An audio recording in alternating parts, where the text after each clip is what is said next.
Greetings everyone. In today's video, I will show you how to send file on Facebook Messenger using Android phone. Before you get started, please subscribe our channel. There are many ways to share any file on your Messenger. You can share the state from Messenger itself, and you can share from external link also.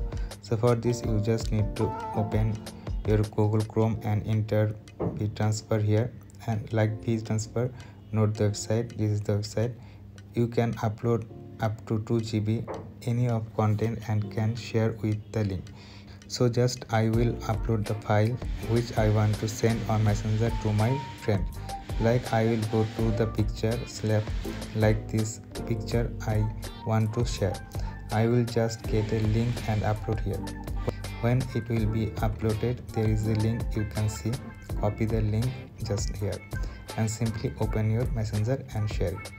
So this is the way how you can send file on Messenger using Android phone. This is the video for today. Thanks for watching this.